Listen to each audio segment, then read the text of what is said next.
अस्सलामुअलैकुम दोस्तों, मैं हूं राव कमर रिजवान और आप देख रहे हैं मेरा यूट्यूब चैनल। मेरे शौहर यूं तो पेशे के लिहाज से वकील थे, लेकिन सब लोग उन्हें इंसानियत नवाज और गरीब नवाज कहते थे। उनके मुकाबले में मैं फूहड़ और कम अकल बेजुबान मशहूर हूं, लेकिन ये अल्लाह की मर्जी के उन्होंने हम दोनों की जोड़ी बना दी। ताहम बरसों हमारी अज़दवाजी जिंदगी कामयाब रही और ये रिश्ता किसी तौर भी बेजोड़ नहीं रहा। इस दौरान मेरी जिंदगी में दोबारा तूफान आया। अल्लाह का शुक्र है, जिस शिद्दत से आया था उसी तरह टल भी गया, क्योंकि मेरे 4 बच्चे थे और मुझे उनको उनके वालिद के साए में पालना था। तभी मेरे पाया इस्तकलाल को जुम्बिश न आई। मेरे खाविंद बड़े नफीस तबीयत मशहूर थे, हमेशा सफ़ेद और उजला लिबास ज़ेबे तन करते, जबकि मैं खुद पर कोई ख़ास तवज्जो नहीं देती थी, क्योंकि मेरी ज़िंदगी में 100 तरह के काम मेरी ज़ात से ज़्यादा तवज्जो तलब थे। मसलन बच्चों को होमवर्क कराना, बीमार होते तो डॉक्टर के पास ले जाना, घर के काम काज जो ख़त्म होने का नाम नहीं लेते थे। जबकि मेरे शरीके ज़िंदगी बेहद मेहमान नवाज थे, इसलिए मेहमानों की आमदोरफ्त का सिलसिला रोज़ो शब जारी व सारी रहता था। इतनी जिम्मेदारियां निभाने के बाद भला अपनी ज़ात को बना संवार कर रखने का वक्त कब निकल सकता था। मैं अपने मियाँ से 10 बरस छोटी थी, लेकिन देखने में उनसे 10 बरस उम्र में बड़ी नजर आती। अलबत्ता अकल के लिहाज से शायद 10 बरस से भी कम रही होंगी। वजह यह कि वकालत का पेशा कामयाबी के लिए फुर्ती और शातरी चाहता है, जबकि मैं सीधी साधी और बकौल मियाँ साहब के फूहड़ औरत थी। असल बात यह है कि मैं सब कुछ समझकर भी नहीं समझती थी, हर एक पर जल्द एतबार कर बैठती, कुछ बेहिस भी हो गई। जबकि मियाँ साहब बहुत रहम दिल, ख़ास तौर पर कमज़ोर तबका यानी लड़कियों पर उन्हें ज़्यादा रहम आता। उन्हें वो मजलूम तबका कहते। यूँ मियाँ साहब का शुमार शुरफा में होता, हमेशा नज़रें नीची रखते, लेकिन हर किसी के हर मामले पर गहरी नज़र होती, जो कि एक कामयाब वकील होने की दलील है। मामूली बातें जिसको आम तौर पर नोट नहीं किया जाता, ये उनको नोट कर लेते और अपनी याददाश्त की डायरी में महफूज रखते। इनमें दोनों सिफात थीं जो एक कामयाब वकील में होनी चाहिए। ज़रूरत होती तो रोब दाब के साथ खूब गरज बरस कर बात करते, हालात का तकाजा हो तो मीठे लहजे में ठहर ठहर कर गुफ्तगू करते, यूं कि हर बात मुखातिब के दिल में उतरती चली जाती। बात करने का फ़न कोई इनसे सीखता, जबकि इनके बकौल हमारी बेगम को तो ढंग से बोलना भी नहीं आता, ऐसे ही बस इधर उधर की हाँकती जाती हैं। मुझे हमेशा यही महसूस होता कि मुझसे कोई ख़ास लगाव नहीं रखते, मगर लोगों पर यही जाहिर रहता कि उनको अपनी शरीक हयात की बड़ी परवाह है। सारे काम अपने मतलब के करते, लेकिन अगर काम गलत हो जाता तो मुर्द इल्ज़ाम बीवी ठहरती, जैसे कि मुझ बेवकूफ़ ने ही इन अच्छे भले बाहोश आदमी से ये गलतियाँ कराई हैं। कहते क्या करूं, बीवी का कहना भी तो मानना पड़ता है। लोग समझते हैं कि बेवकूफ़ बीवी ने अच्छे भले मर्द का जीना दूभर कर रखा।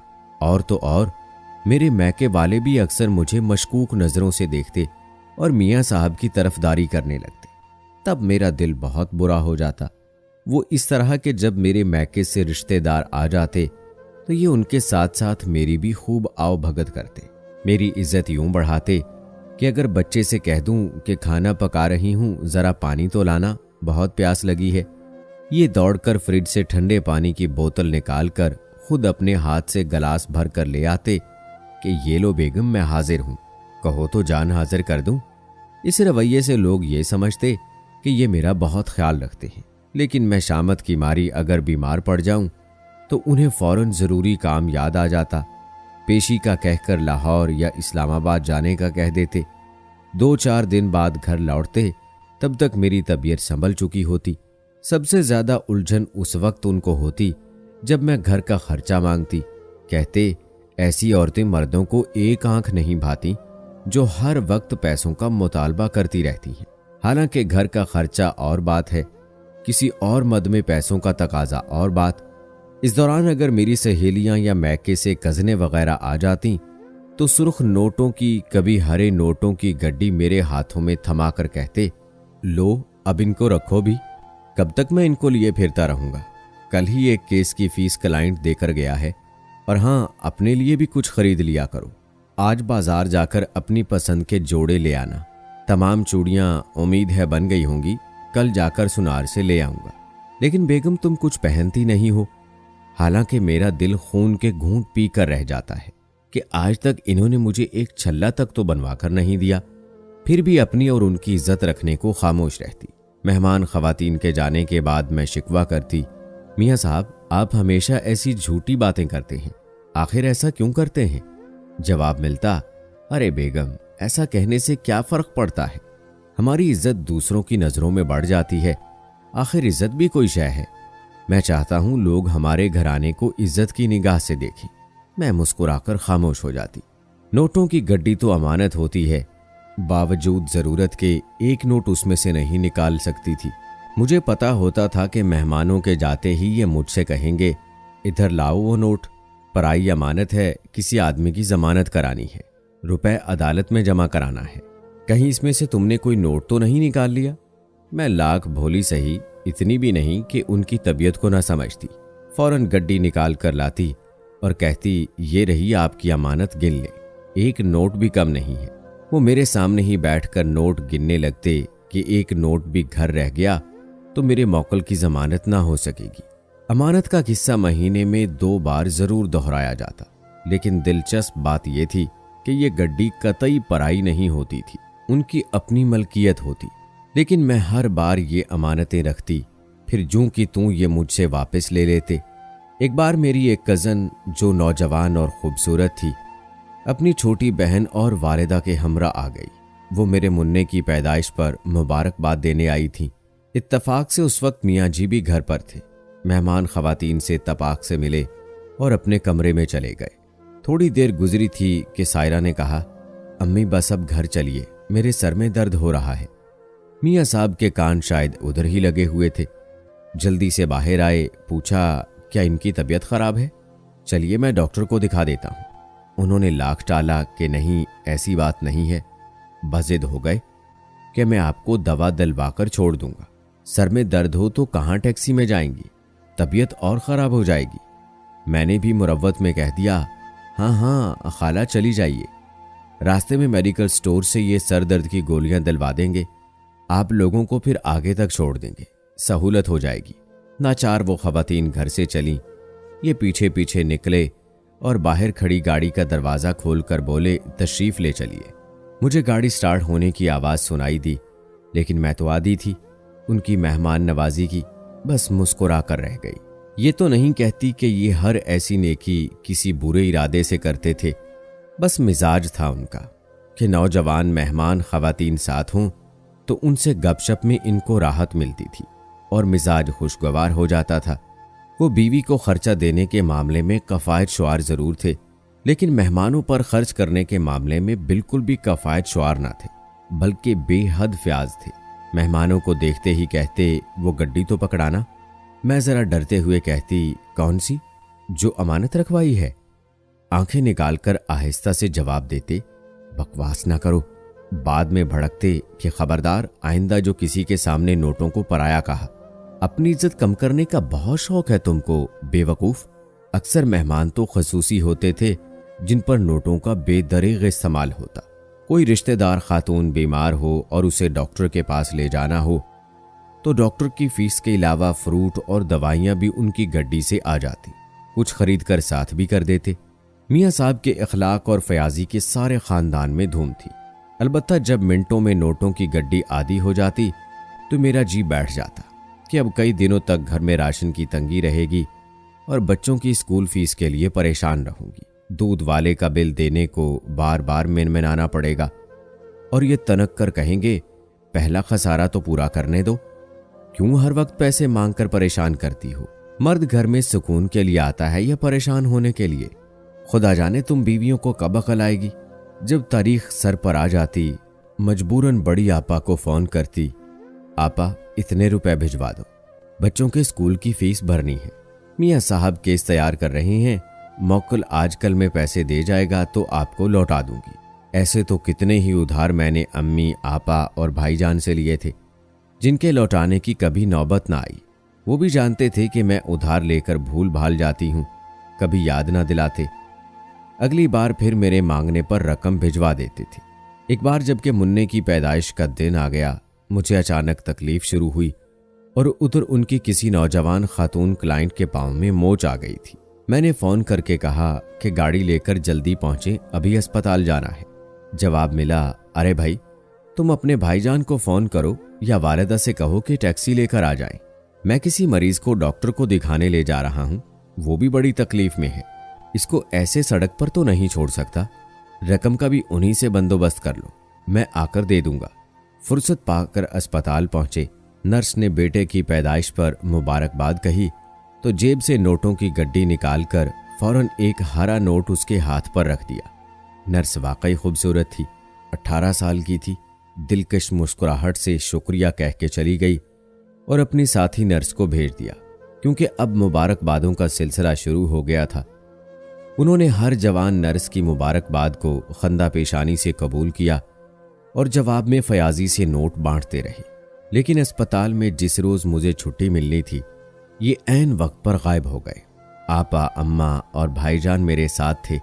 उन्होंने अस्पताल का बिल अदा किया और मुझे घर ले आए, क्योंकि मियाँ किसी ज़रूरी काम में फंस गए थे। बावजूद फ़ोन करने के ना पहुंच सके। मैंने शर्मिंदगी से बड़े भाई को कहा, भाईजान, आपकी रकम मैं बाद में इनसे लेकर दे दूंगी। वो धीरे से बोले, कोई बात नहीं, तुम्हारा भी हम पर हक बनता है।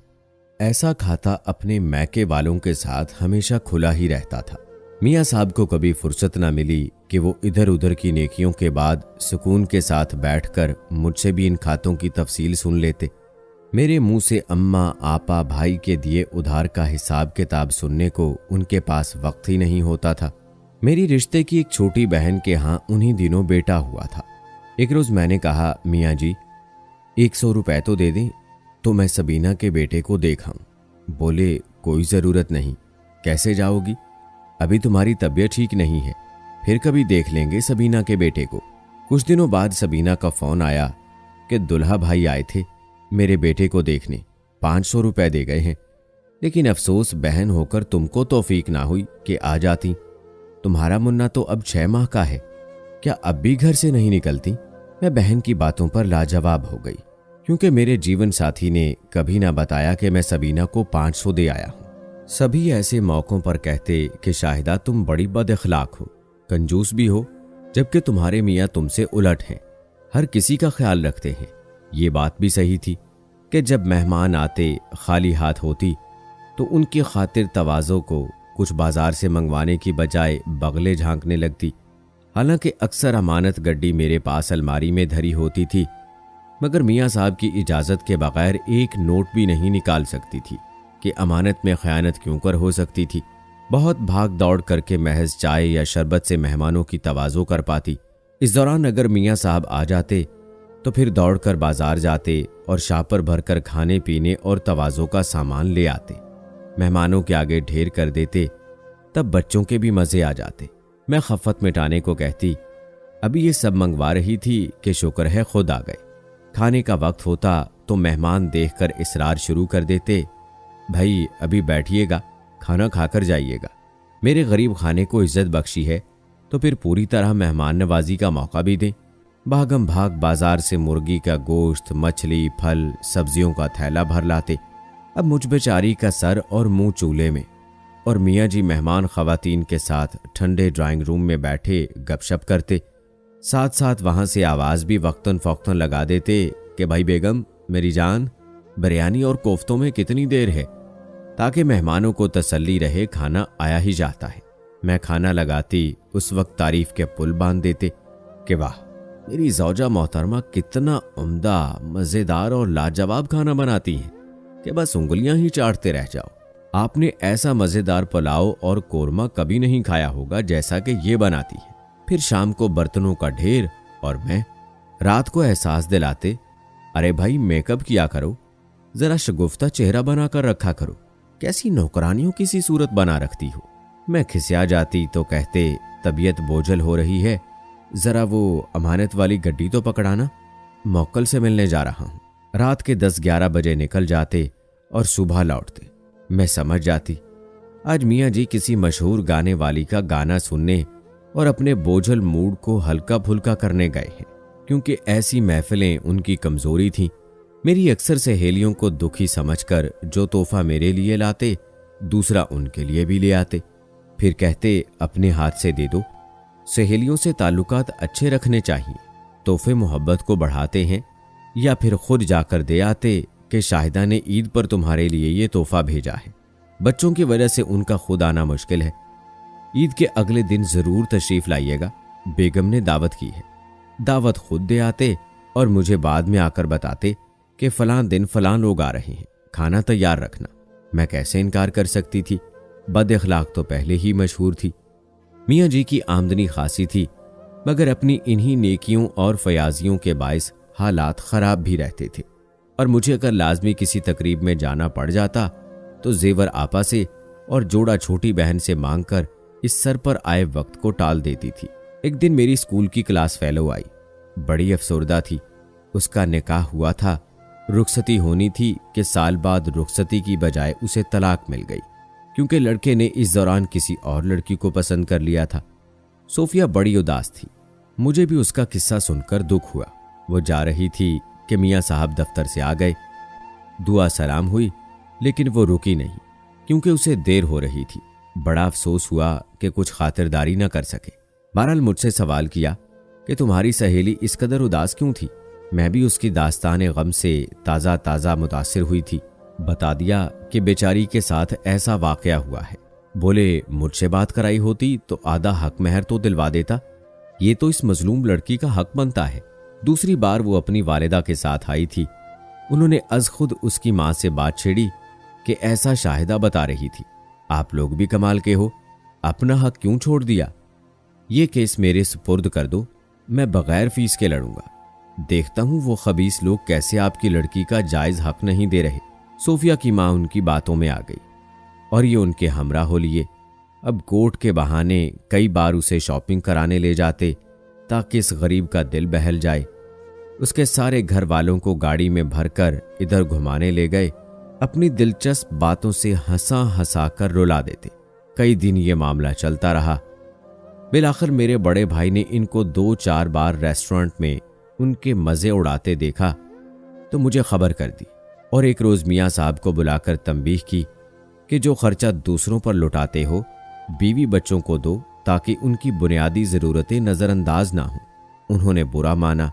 बड़े भाई के सामने तो बस इस कदर कहा कि शाहिदा की खातिर ये सब किया कि इसकी सहेलियां और इनके घर वाले काफी परेशान थे, वरना मुझे इन लोगों के साथ मेल जोल रखने की क्या जरूरत।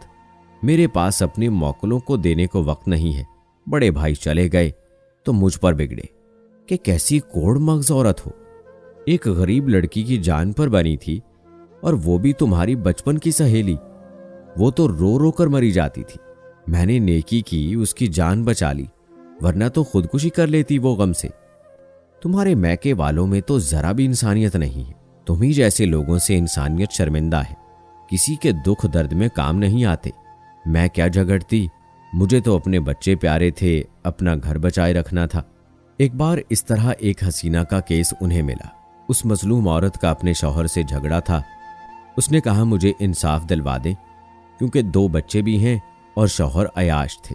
दूसरी औरतों पर रुपया पानी की तरह बहता है, लेकिन मुझे जायज खर्च के लिए तरस आता है। उन्होंने उसके शौहर के खिलाफ खर्च का मुकदमा दायर कर दिया। केस अपनी जेब से लड़ा, क्योंकि फीस देने को औरत के पास पैसे न थे, लेकिन खूबसूरती की दौलत से माला माल थी वो। 1-2 बार हमारे घर भी आई थी अपने केस की तफसील मालूम करने।